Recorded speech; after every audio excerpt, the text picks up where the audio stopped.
Hello students, ये है mix the matter dictation series at 100 words per minute. इसमें मैं दो से ज़्यादा मैटर्स को कंबाइन करके एक डिक्टेशन की तरह प्रोवाइड करूँगी।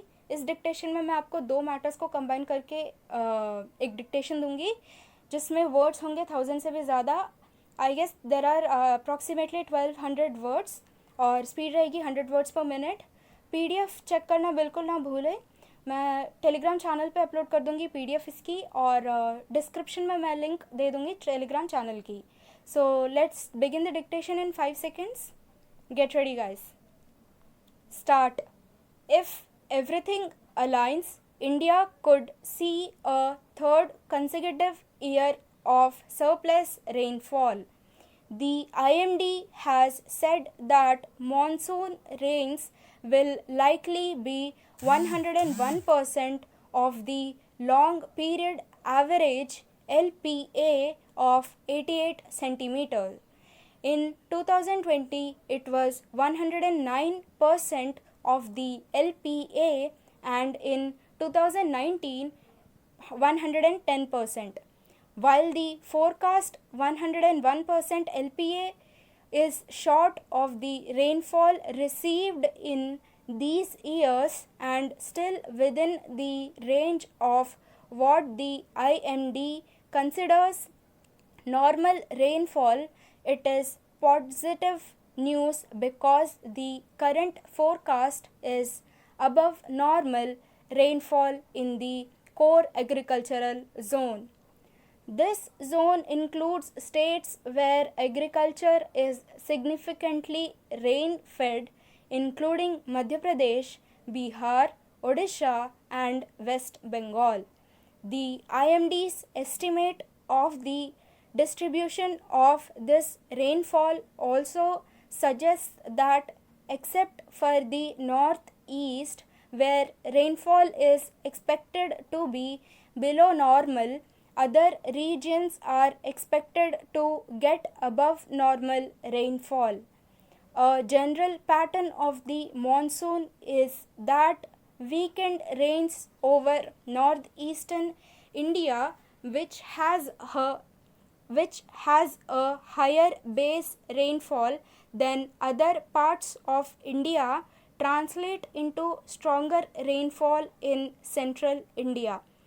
Propitious rain this year is premised on forecasts from Indian and global climate models veering towards no excess sea surface temperatures at the equatorial Pacific conditions. There are also negative IOD Indian Ocean dipole conditions over the Indian Ocean during the monsoon season, meaning warmer water and greater precipitation in the eastern Indian Ocean. Put together, they mean that these larger climate factors are, as of now, unlikely to have a significant influence over the prevailing monsoon. A good monsoon could aid agriculture, which has been among the few bright spots in the Indian economy. 2 good years of rains have boosted storage in the key reservoirs. However, the flip side of forecast for a bounteous monsoon is the possibility of flash floods, landslides, and disease outbreaks. In the last year and before it, the IMD had not in June warned about the exceptionally high rains. While 3 consecutive years of above normal rain are exceedingly rare, the IMD itself assigns a 22% probability of it occurring, which is just below the 40% probability of normal rainfall. India is now moving to a system where medium range forecasts or expected changes in monsoon or larger weather patterns over 2 weeks are better captured by the monsoon models deployed. These inputs must be used by the government to better prepare infrastructure in the eventuality that excessive rains can wipe out the potential gains for agriculture. It may also be worthwhile to encourage farmers to sow high value crops than only rice via the MSP route. The favorable tidings should not be an excuse to abandon caution. The Union Education Ministry has been attempting to get states into a competitive mode in upgrading their school education system by recognizing progress with a performance grading index PGI that assigns them a score.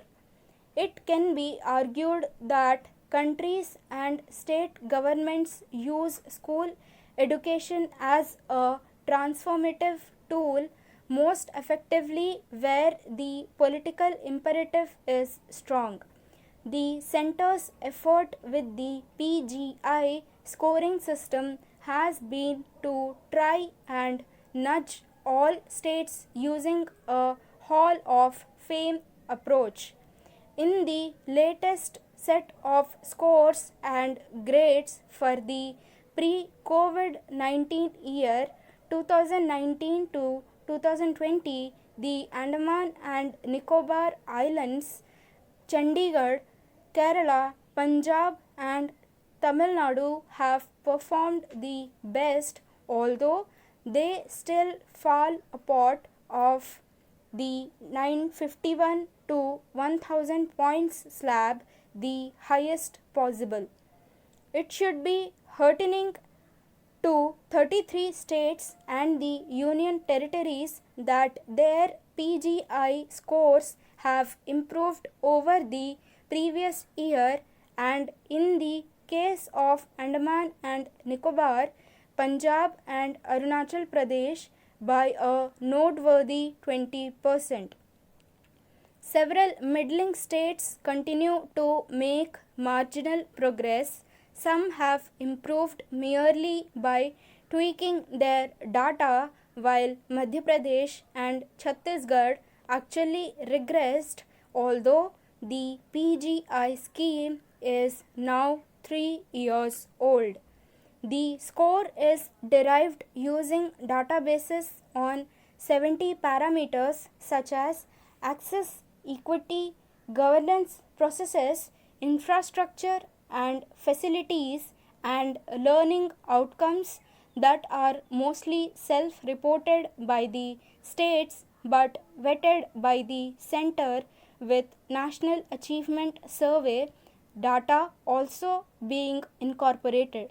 On some parameters such as uneven learning outcomes between students from deprived communities and others, bridging the gap earns a better score.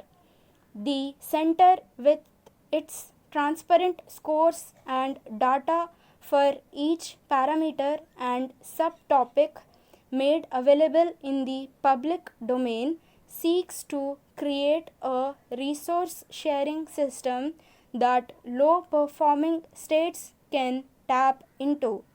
This initiative is laudable, but it can work only if governments and opposition parties see value in strong and open school education and work to strengthen access, equity, and infrastructure by budgeting fees and funds for universalization. It is such commitment that led Southeast Asia to carry out a renaissance in school education in the later decades of the last century. On the lines of Meiji era Japan, India's school system has to contend with not just patchy access and infrastructure, but major equity issues that have come to the fore during the pandemic. Clearly, the shadow of COVID 19 will persist over the education system for the foreseeable future, and further progress on all parameters will depend on bridging the gaps, particularly on digital tools, infrastructure, and subsidies for access. The PGI scores show that the southern and western states are on firm ground to achieve this, while those in central India and parts of the east and northeast are less resourced. What is evident from the Education Ministry analysis is that governance processes are the weakest link in some states. A new ideal for schools can transform them as the right to education law envisages.